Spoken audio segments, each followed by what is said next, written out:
Now that we know about the definite integral, it's time to see some of its many applications. You already know one, it's finding areas using the definite integral. But you can also find volumes of certain sorts. You can find the length of plane curves, and you can also do some physics problems. So we'll examine all of those here as we proceed. First, we'll look at the problem of plane area, and we'll extend what we already know about area. And so the first thing will be the area between two curves. What I like to think of as one floor and one ceiling. Here is the idea. Imagine you have a situation something like this. Perhaps you have in your axis system some sort of function like this. This would be f of x, say, and you have some g of x function that is below it, perhaps, and the value a is over here, say, so you're interested in an area starting at a and going to, say, b here, and b would go up like this. So we're interested in finding the area of this region, a region between two curves. How do we apply what we know to get that area? Well, first of all, let's put a couple of labels. This top one is called the upper curve. Sometimes people like to call it the ceiling curve, and it's a good idea. This lower one is called the lower curve, and sometimes referred to as a floor curve. And notice that in this entire region, there's only one function bounding the ceiling and only a single function bounding the floor. As you'll find out later, if you have more than one function forming a ceiling or floor, you need to break the integral up at that point. We'll talk about that later. But how do we actually figure out this area? Well, the idea really rests on what we've already done. Imagine that we had a little typical partition place down here. And this would have width, say, delta xk, because the width may not always be equal all the way through.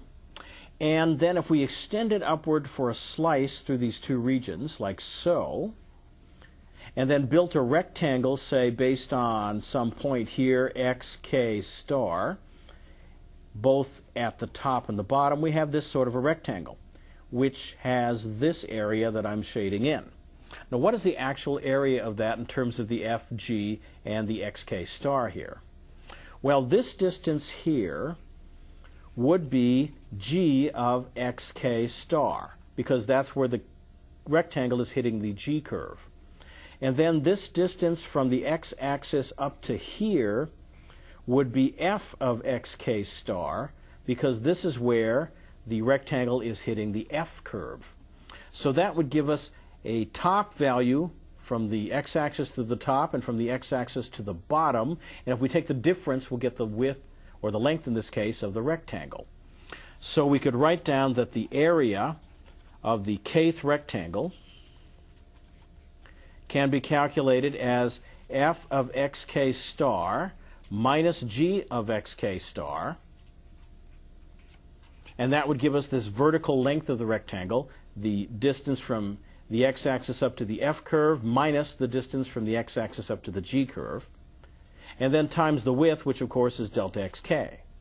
Notice that this is upper minus lower, or ceiling minus floor. Now, with this individual term for a single rectangle, remember what we did when we created integrals to find area. We took the single rectangle, we added them up, then we took a limit as the maximum of the delta xk's went to 0. So we said add, then take the limit as the maximum of the delta xk's go to 0. And what we ended up with then was an integral. Well, that's what will happen here, and that integral will represent the area between the curves. So the area between the two curves on the previous page will now be the result of that limiting process, which is the integral from a to b of f of x minus g of x dx. Notice this is upper minus lower. It is essential that you get it in the right order, because if you don't, the integral will be negative, and instead of getting area, which you're hoping for, you'll get a negative number. So get the upper minus lower, and notice too that it is one ceiling minus one floor. And this expression only works for a single ceiling and a single floor. If you don't have that situation, you have to modify the problem to get it this way. Let's look at some examples to see how this works. It's a very simple idea and a nice natural extension of what we've been doing with areas before. Here's the first example. Find the area of the region between the curve y equals cosine x and the other curve y equals minus sine x, and here we're given an interval on the interval from 0 to pi over 2. Well, in these solutions, the very first thing you should do in every case, and I've said that throughout calculus, pictures are extremely important, and you've seen me draw a lot of them. Sketch here, most definitely, in order to see what kind of picture you have. So, I'm dealing from 0 to pi over 2, and I'm going to draw these two functions. Well, the cosine function has this hump, and the hump comes around and stops here at exactly pi over 2. So this is my cosine function from 0 to pi over 2. There's 0. Now what's the other bounding function? Minus sine of x. Well, sine of x is a hump that goes upward like this, and if I flip it over, it would be a hump that goes down like this. See, the cosine goes up to 1, the sine would go down to minus 1 in this case, and stop here at pi over 2. So this would be minus sine x. And so the region I want the area of is this region here. So, using what I've already learned, the area is going to be the integral from 0 to pi over 2. Here's 0, here's pi over 2. I need the upper curve, cosine x, minus the lower curve, which is minus sine x. So be careful there. There's a minus in the formula, upper minus lower, and the lower happens to have its own minus this time. So this has antiderivative sine x, because the derivative of sine x is cosine x minus, and the derivative of cosine x is minus sine x. And this is from 0 to pi over 2. These are easy because pi over 2 for sine and cosine and 0 for sine and cosine are well known. So let's see here. If I put pi over 2 in, I get sine of pi over 2, which is 1, minus cosine of pi over 2, which is 0, minus sine of 0, which is 0, minus cosine of 0, which is 1. This adds up to 2. And that is the area represented by this interesting symmetrically shaped region. So that's how this process goes. As long as you can identify the above and the below, the upper and the lower, the ceiling and the floor, and there's only one of each, then this integral is very easy to calculate. Let's do another one where no interval is given. Find the area. These are more fun, actually. Find the area of the region between the following two curves, y equals 2 minus x squared and y equals minus x. And I'll just write here, notice, no interval is given. So I'm going to have to draw these two curves, and they should intersect to give me a region which seems natural to find the area of. And you'll see what I mean here. Again, I will write here, sketch. Be sure and sketch the picture. So let's see here. Write an axis system. 2 minus x squared. The x squared is the parabola going up. Minus x squared flips it over, and 2 shifts it up by 2. So I have some sort of a picture like this for my 2 minus x squared, where this crosses up here at 2. The other is minus x, which is the 45-degree line going in this direction. So this is the minus x curve. And again, notice there is here one ceiling. That's the 2 minus x squared, and one floor, which is the minus x. The region we're interested in finding the area of is this region. Is there any other possible region I could be talking about? No. If you think about it, there's a region down here, one above here, and another one here, but every one of those is infinite in extent. Now, I'm not told where this begins here or where this ends here, which means I'm going to have to find these intersection points and find out these x values so I can write down my integral. That's what's different about this problem. So let's go ahead and find the intersection points.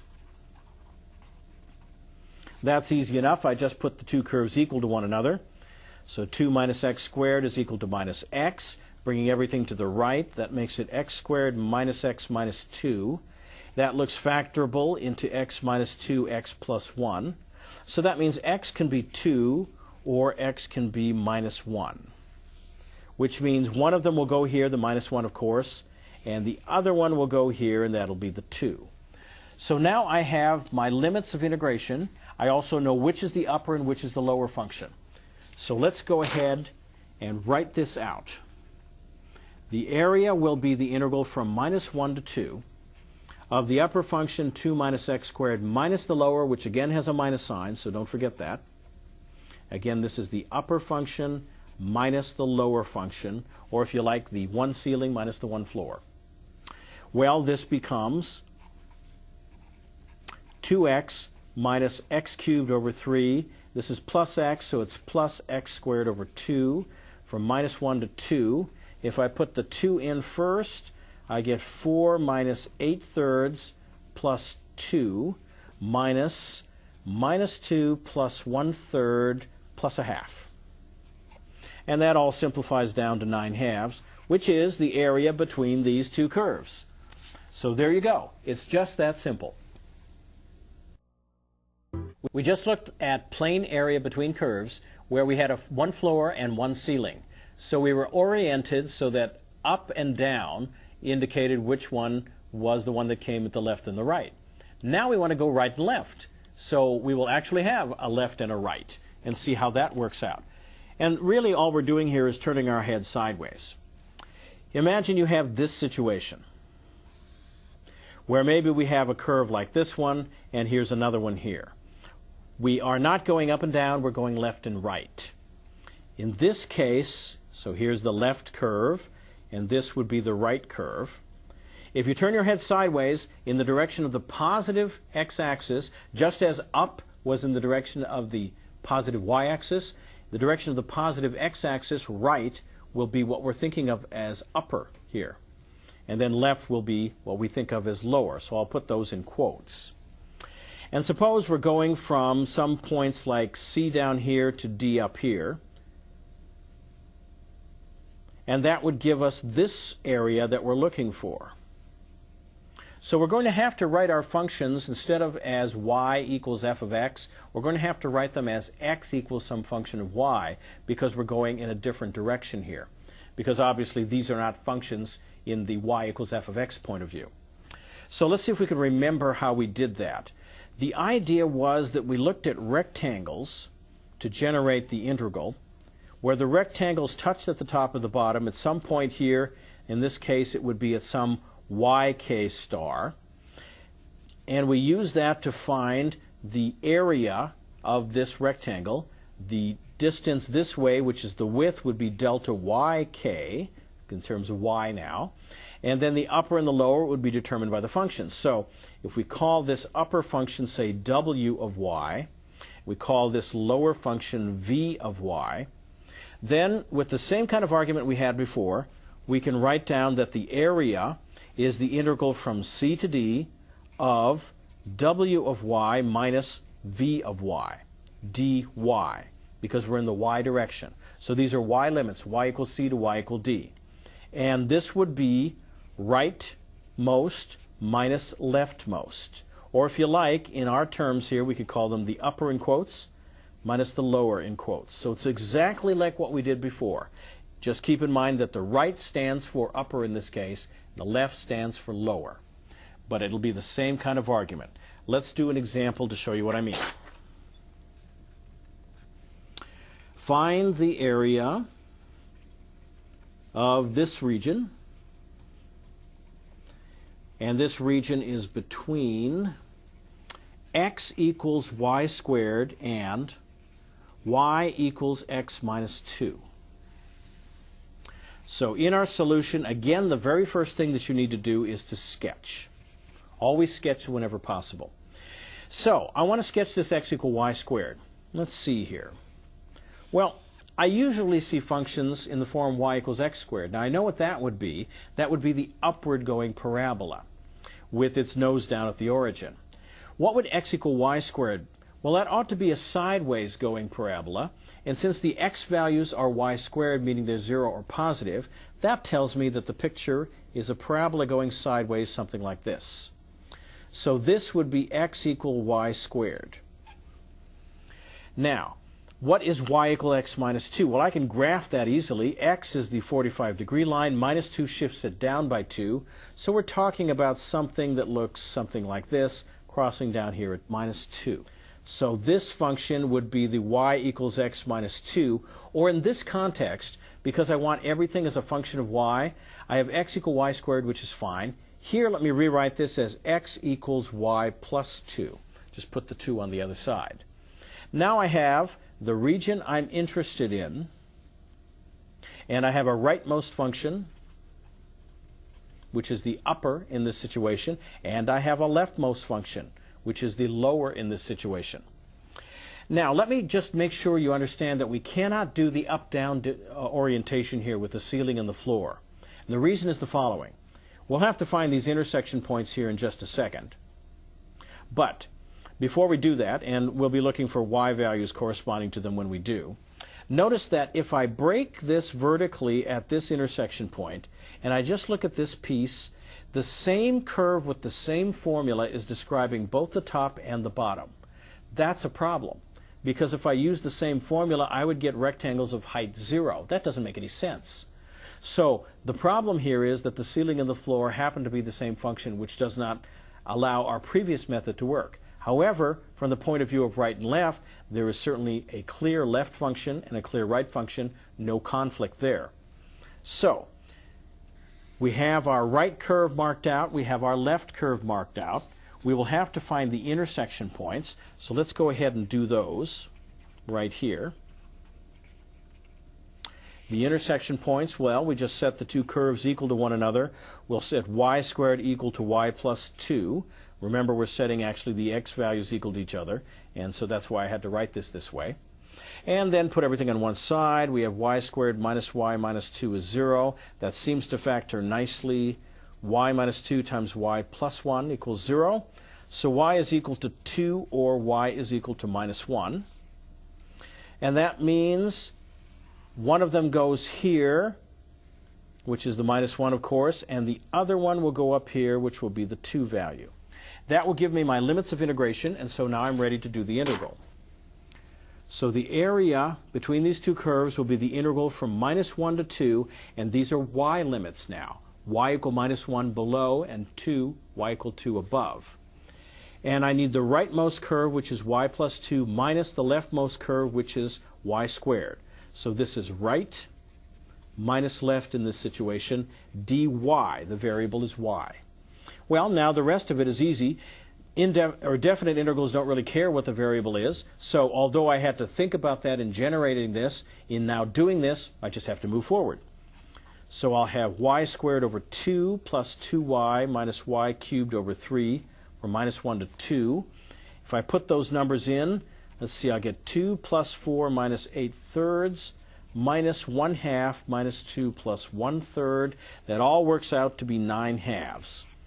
Happens to be an answer we got on another problem earlier, but there's no connection.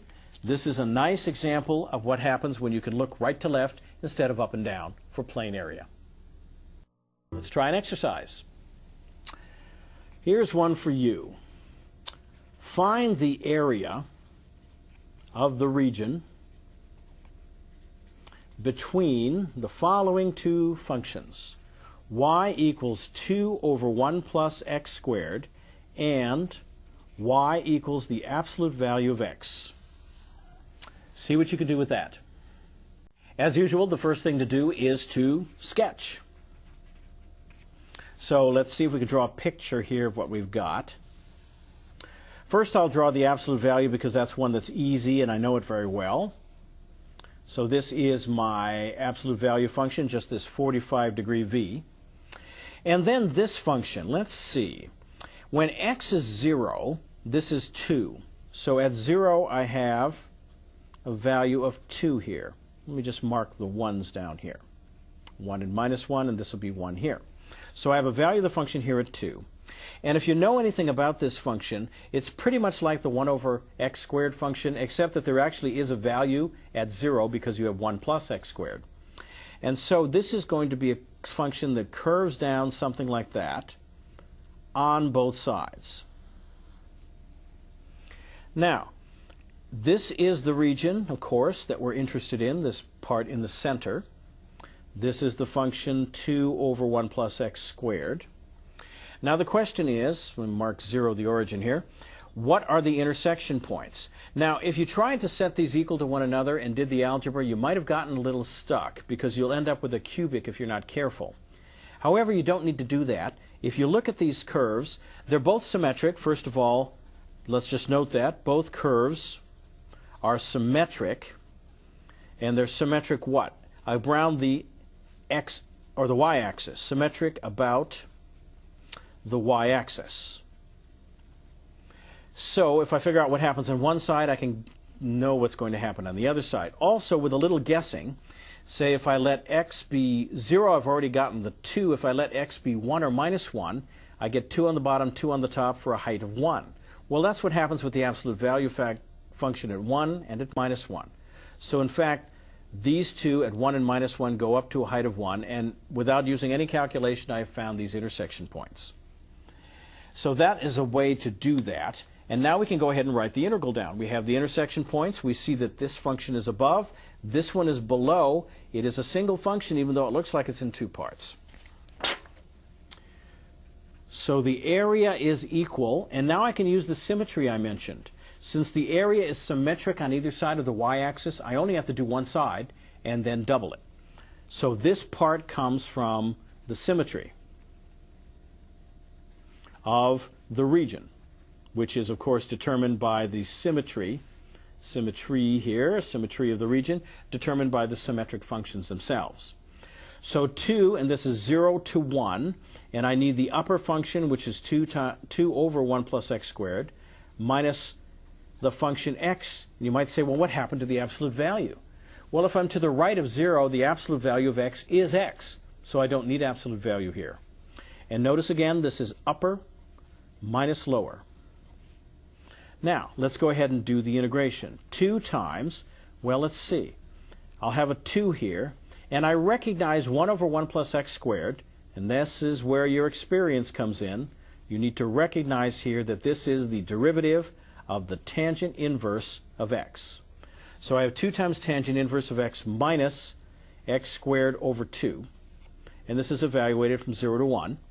So this becomes 2 times, let's see, I put the 1 in, 2 tangent inverse of 1 minus 1/2 minus 2 tangent inverse of 0 minus 0. Now tangent inverse of 0 is the angle whose tangent is 0.